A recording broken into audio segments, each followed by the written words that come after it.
Let's bring in Executive Director of the McCain Institute, Evelyn Farkas. She is the former senior advisor to the Supreme Allied Commander for Europe and the former Deputy Assistant Secretary of Defense for Russia, Ukraine, and Eurasia. Evelyn, welcome. I want to pick up on Keir's reference to the Iraqi ministry protest statement, which was, as he noted, blistering, was strong in diplomatic terms, what they said here. But the interesting part for it was the fact that the Chargé d'Affaires was summoned, and we don't have right now an ambassador in place to be the U.S. physical presence, if you will, because the Chargé d'Affaires does not have the kind of authority to speak for the president the way an ambassador does. Right. How does that dynamic hinder or at least does not harm the conversations with Iraqi leaders relative to what the U.S. wants them to know beyond,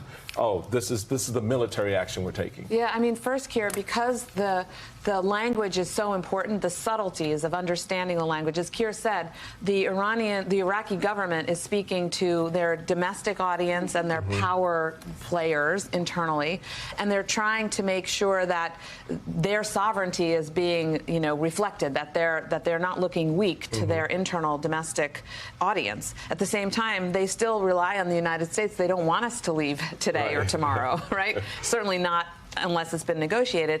And a negotiation like that and the ongoing conversation that might lead to whatever the future is between the United States and Iraq needs to be, done really sensitively by somebody who has the ear of the president. So you really do want an ambassador there, and so that's a call to the Senate to confirm the person who's been nominated for the position. Right. But in the interim, the Chargé is the person in country. We know Secretary Blinken is now traveling to the region in terms of he's going to go to the Middle East, Saudi Arabia, Egypt, Qatar, Israel. He's going to go to the West Bank. He's not going to Iraq. Okay, so just what kind of conversations are currently happening within not just the State Department, but between State Department officials, DOD, as again they try to contain this conflict from escalating even further? Well, Simone, you put the pinpoint on where we should be really paying attention, which is the diplomacy. What is Secretary Blinken doing?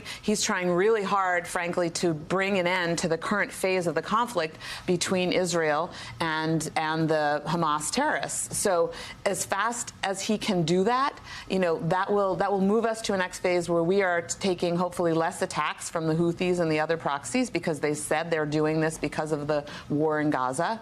The Israelis, frankly, are conducting an operation now that is using too much force, and we have been, I guess, behind the scenes, it sounds like, trying to urge them to bring this to a close. So it's now up to the Qataris, the Egyptians, the United States to exercise influence and all the power that we have on Israel and on the Gaza, the Hamas terrorists, to bring this to some kind of conclusion that leads us to a two-state solution in the future. This all clearly weighing on President Biden. There was reporting from before these strikes that when he was meeting privately with his national security aides, he raised a question. If he ordered military action to avenge the deaths of 3 U.S. soldiers in Jordan, would that jeopardize the delicate talks over the release of American hostages in Gaza? Of course, his aides assured him it would not end yet.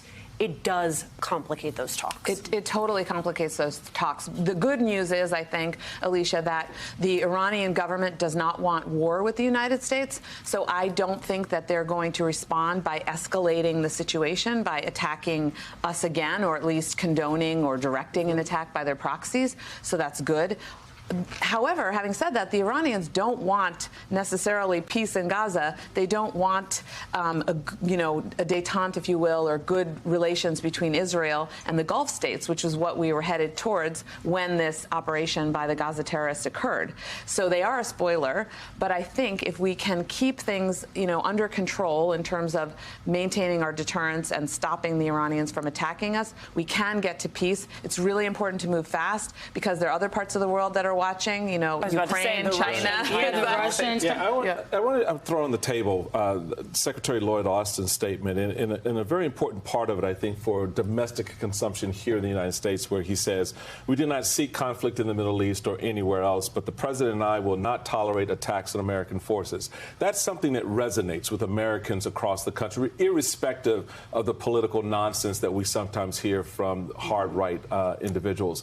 How, from your experience and all of your experience, because you've all kind of touched in this space, how does this refashioning of this crisis for the American public rise to a level? We talk about escalation in the Middle East, escalating in the political context here in the United States, so that Americans do not peel off of this engagement that the U.S. finds itself in right now. And if to add to that, how does Prime Minister Netanyahu play into all of this? Someone who has been very clear that he is not for a two-state solution right now. That's right. That's right. Well, first, I think, to answer the first question, I think it does focus the American mind, like, whoa, you know, Americans were just killed. These young people, you know, in the flower of their youth, they're beautiful people, and to learn about them is to really feel sad for the loss of the families. And it touches every American, and many people have service members in their families, you know, serving overseas. And so it is a wake-up call to Americans that when we are out in the world, we are still the dominant power, and the bad guys will attack us, and it could cause a loss of life. So hopefully what it means is that they'll pay more attention and support our government in establishing deterrence to make sure that we aren't attacked. They'll understand that it's important to have a strong defense and a strong foreign policy. I think the Secretary of Defense speaks, you know, he doesn't speak a lot, but when he speaks, he does it in a really decisive, no-nonsense fashion, which I think helps the president. Getting to Netanyahu, look, I think the demonstration of power that we exercised last night is also a demonstration of power vis-a-vis Netanyahu. Like, don't mess around with us. You're not listening to us. We want to bring this to an end, and you are not acting as a good faith actor, I would argue.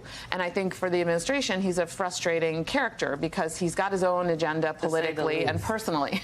To say the least. Right, right. Evelyn Farkas, I mean, thank you so much. You, first of all, for getting up early, coming in, and just unpacking the things, because this is critical and so important. Appreciate your time.